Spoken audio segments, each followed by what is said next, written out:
Hello दोस्तों, नमस्कार।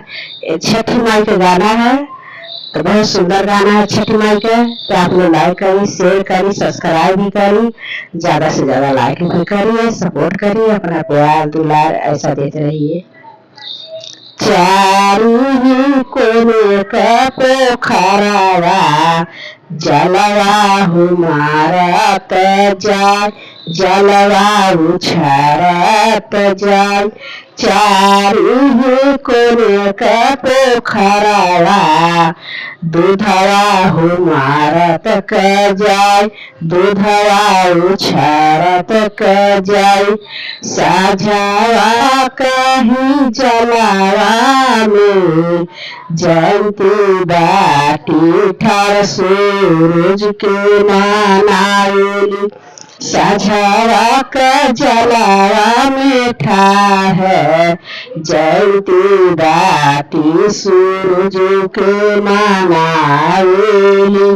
सुबेरवा दाटी ठार जल में जयंती आदित्य देव के मनाएली। सुबेरवा दाटी जल में ठारी जयंती आ सूरज के मनाएली। जलवा में थर थर कापेला ठंडी से बदनिया। जलवा में थर थर कापेला ठंडी से बदनिया। हाथ ही जोड़िए छठी माई के मनाएली।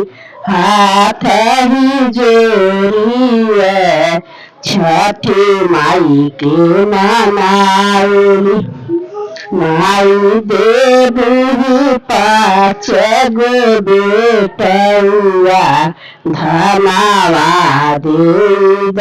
माई देबू बेटुआ धनवा देबू। माई देबू बेटिया धनवा देबू। छठी माई देहली है बेटुआ बेटी धन गोदिया भरी दिहली घर। छठी माई दिहली बेटी बेटा धन घरवा भरी दिहली। हम कराई रही सो कोरासी भरब। हम कराई रही सो कोरासी भरब।